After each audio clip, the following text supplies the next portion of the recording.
Sir, Nobita की बनाई नई बैटरी भी फट चुकी है। अब उसके पास पैसे नहीं हैं। उसको जितने पैसों की ज़रूरत है दे दिए जाए। हेलो गाइस, तो क्या हालचाल आप सभी लोगों के। तो welcome to my new video. तो गाइस, तुम लोगों ने तो डोरेमोन देखा रहेगा भाई। जिसने नहीं देखा रहेगा वो एक नंबर का एड़ा इंसान है। मैं बचपन में बहुत डोरेमोन देखा है और अभी पण देखता हूँ।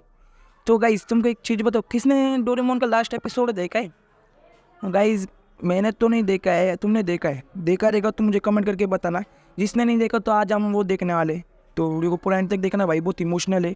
तो लेट्स स्टार्ट। डोरेमोन, मुझे वो दो जो मैंने उस समय इस्तेमाल किया था। हे डोरेमोन, क्या तुम ठीक तो हो ना? डोरेमोन। डोरेमोन की बैटरी खत्म हो चुकी है। अब वो हिल भी नहीं सकता। नोबिता की मॉम नोबिता और डोरेमोन को डिनर के लिए बुलाती है। नोबिता, डोरेमोन, डिनर तैयार है।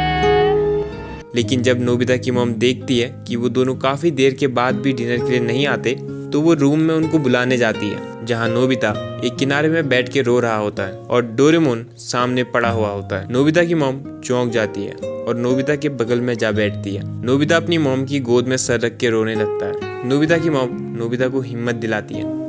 आफ्टर 1 वीक, शिजुका, सुनियो, जियान नोबिता के बारे में बात कर रहे होते हैं, क्योंकि नोबिता एक हफ्ते से स्कूल नहीं आया होता है। स्कूल से घर जाते वक्त शिजुका नोबिता से उसके घर जाके मिलने का प्लान बना ही रही होती है कि उसको नोबिता दिख जाता है, जो कि कुछ किताबें लेके बुक स्टोर से बाहर आ रहा था। नोबिता थोड़ा खोया और दुखी लग रहा था। शिजुका नोबिता से स्कूल ना आने के बारे में पूछती है, तो नोबिता कहता है, कल से डेली स्कूल आऊंगा शिजुका। और जब वो डोरेमोन के बारे में पूछती है तो नोबिता इमोशनल हो जाता है और कहता है, डोरेमोन हमेशा के लिए चले गया है। और ये कह के नोबिता घर को चले जाता है। शिजुका समझ जाती है कि डोरेमोन के चले जाने की वजह से नोबिता स्कूल नहीं आ रहा, और वो ये बात बाद में जियान, सुनियो और डेकिसुकी को बताती है। नोबिता को बुरा ना लगे इसलिए जब नोबिता स्कूल आता है तो जियान और सुनियो भी नोबिता से डोरेमोन की बात या फिर वो कहाँ गया इस बारे में कुछ नहीं पूछते। नोबिता पढ़ाई में ध्यान देना शुरू करता है। वो किताबें लाके घर में पढ़ने की कोशिश करता है, लेकिन जैसा कि वो पढ़ाई में कमजोर था, उसको शुरू में बहुत ज़्यादा दिक्कत होती है। वो कई बार परेशान होकर रूम में लेट जाता है और तभी उसको डोरेमोन याद आ जाता है और वो फिर से पढ़ने बैठ जाता है। नोबिता ने डोरेमोन को अलमारी में रख दिया था और उसको जब भी अकेला फील होता था तो वो डोरेमोन से बातें करने लग जाता था। और ऐसे ही समय बीतने लगा और उसके साथ ही नोबिता का माइंडसेट भी बदलने लगा था, और इस वजह से नोबिता के बिहेवियर में भी बदलाव आने लग गए थे। पहले वो खुद को सबसे ज्यादा कमजोर मानता था, लेकिन अब वो खुद पे भरोसा करने लगा था। उसको भरोसा था कि वो डोरेमोन को ठीक कर देगा। अब वो पहले जैसे जल्दी से हार भी नहीं मानता था, और यहाँ तक कि उसने अपनी नींद और आलस करने वाली आदत को भी छोड़ दिया था, क्योंकि अब कोई नहीं था जो नोबिता को डांटे और सुबह जल्दी उठा के स्कूल भेजे। अब सब नोबिता को खुद ही करना पड़ता था। डोरेमोन को खोने के बाद डोरेमोन को ठीक करना नोबिता का एकमात्र लक्ष्य था, और यही चीज नोबिता की लाइफ का पर्पस भी था, जिसको पाने के लिए वो दिन रात मेहनत करने लगा था। नोबिता और उसके फ्रेंड्स स्कूल से यूनिवर्सिटी में पहुंच जाते हैं, और अभी तक नोबिता बदल चुका था। वो ज़्यादातर अकेले ही रहने लगा था और अपना ज़्यादातर समय किताबें पढ़ने में या नॉलेज बढ़ाने में लगाता था। पहले नोबिता ज़्यादातर समय शिजुका के साथ या फिर सोने में या खेलने में बिता दिया करता था, लेकिन डोरेमोन के जाने के बाद उसको पहले जैसा ठीक करना उसके लिए सबसे ज़्यादा इम्पोर्टेंट था, जिस वजह से नोबिता को अब शिजुका से भी ज़्यादा मतलब नहीं रह जाता। अब वो शिजुका को इम्प्रेस करने के लिए कुछ भी नहीं करता, और यहाँ तक कि डेकिसुकी शिजुका के साथ भी रहता तो भी नोबिता को कोई मतलब नहीं रहता, और ना ही नोबिता को कोई जलन होती थी। और अब तक तो नोबिता ने आलस करना और बिना वजह सोना भी छोड़ दिया था। अगर वो कोशिश भी करता तो डोरेमोन को ठीक करने का मकसद उसको आलस नहीं करने देता। कई बार जियान और सुनियो नोबिता को परेशान करते तो भी नोबिता मुस्कुरा के उनको माफ करके चले जाता। नोबिता शांत ही रहने लगा था। नोबिता ने फालतू कॉमिक्स पढ़ना भी छोड़ दिया था, क्योंकि कॉमिक्स, डोरा केक उसको डोरेमोन की याद दिलाते थे। अब नोबिता के शेल्फ में बस एक कॉमिक थी और बाकी सब अच्छी रोबोटिक्स वाली किताबें हैं, और वो एक कॉमिक बुक भी इसलिए थी क्योंकि वो डोरेमोन की फेवरेट कॉमिक थी। एक सीन में नोबिता ने टॉप किया होता है और वो अपने मार्क्स देखता है और शांति से घर जाने लगता है। तभी शिजुका उसको रोकती है और कहती है, नोबिता, तुम तो बड़े कमाल के हो, तुम्हें हाईएस्ट मार्क्स मिले। बधाई हो नोबिता, तुम्हारे जैसा कोई भी नहीं है। शुक्रिया, पर क्लास का टॉपर बनना मेरे लिए काफी नहीं, ये सिर्फ ज्ञान है। मुझे अभी काफी मेहनत करनी है। अगर तुम अपनी बॉडी पर इतना ज्यादा दबाव डालोगे तो ये तुम्हारे लिए अच्छा नहीं होगा। बहुत टाइम हो गया है, हम स्कूल के पीछे वाली पहाड़ी पर नहीं गए। चलो वहाँ चलते हैं। थैंक यू शिजुका, पर इस बार नहीं, मुझे काफी काम है, तो अगली बार चलेंगे। डेकिसुगी नोबिता के बिहेवियर को देख के कहता है नोबिता बदल चुका है। तब शिजुका को गुस्सा आ जाता है और वो कहती है नहीं, वो नहीं बदला है। नोबिता अब बिल्कुल भी आलसी, कामचोर और जिंदगी में सब कुछ जल्दी जल्दी करने वाला इंसान नहीं रहा है। वो एक बहुत ही बहादुर इंसान है, तुम्हें पता है। डोरेमोन के जाने के बाद वो अपने ऊपर कुछ ज्यादा ही प्रेशर डालता है, बिना किसी को कुछ बताए। मैं समझती हूँ तुम्हें नोबिता। नोबिता शिजुका, मैं कुछ भी कर उसे पिकनिक पे बुलाऊंगी ही। नोबिता शिजुका जानती थी डोरेमोन के जाने के बाद नोबिता समझदार और स्ट्रॉन्ग लड़का बन चुका है। अब वो पहले जैसा कमजोर नहीं रहा, इसलिए वो उसको सपोर्ट और पसंद करती थी। नोबिता एक वीक बच्चे से यूनिवर्सिटी का टॉपर बन गया होता है, जिस वजह से वो यूनिवर्सिटी में बहुत पॉपुलर भी हो गया होता है। नोबिता मार्क्स के लिए नहीं बल्कि नॉलेज के लिए पढ़ता था, ताकि वो उस नॉलेज से डोरेमोन को ठीक कर सके। पहले जब कोई नोबिता की तारीफ करता था तो वो खुशी से पागल हो जाता था, लेकिन अब ना उसको तारीफ से मतलब था और ना ही बुराई से। वो बस शांत रह के मुस्कुरा देता था। नोबिता डोरेमोन के बारे में ही सोचता था और उसके लिए डोरेमोन बाकी सारी चीजों से इम्पोर्टेंट था। और ऐसे ही करके नोबिता, शिजुका, डेकिसुगी, सुनियो, जियान सब यूनिवर्सिटी से पास आउट हो जाते हैं और नोबिता सिटी से बाहर चले जाता है रोबोटिक इंजीनियरिंग की एक्स्ट्रा पढ़ाई करने के लिए। वो रोबोट्स के बारे में ज़्यादा से ज़्यादा रिसर्च करने लगता है, ज़्यादा से ज़्यादा नॉलेज बढ़ाने लगता है। बैटरी, सेंसर, कंट्रोलर, मोटर जैसी सारी रोबोट में यूज़ होने वाली चीज़ों को गहराई से पढ़ता है और ऐसे ही समय बीतते रहता है।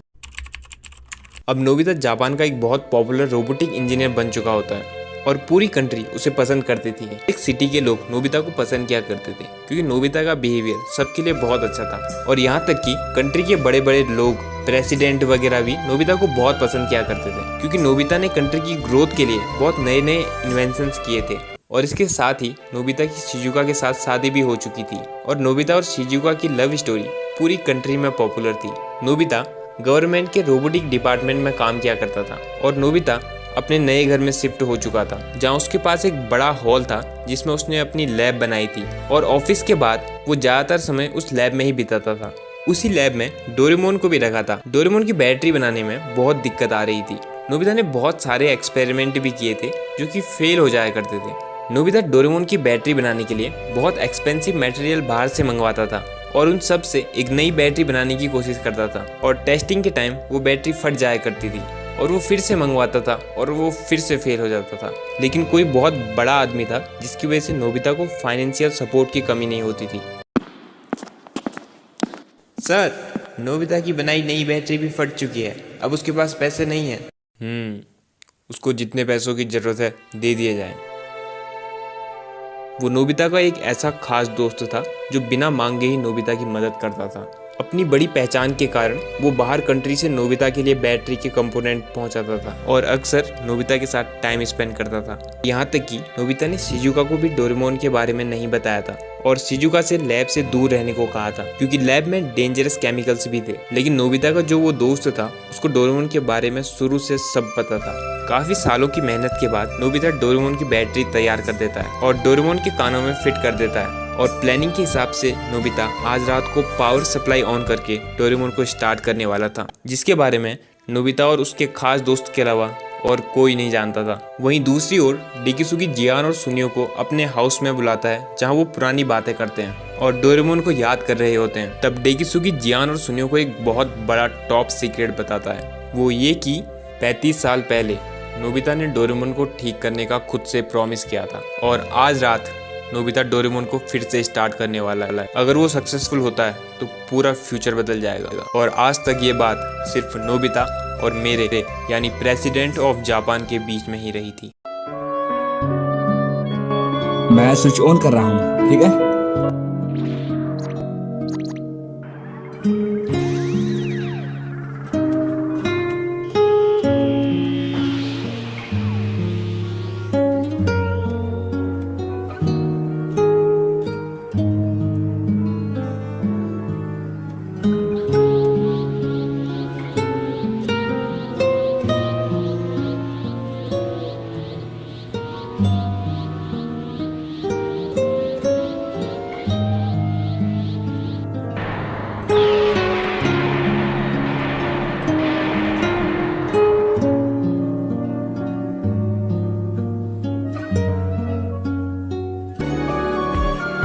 बेटा, क्या तुमने अपना होमवर्क कर लिया?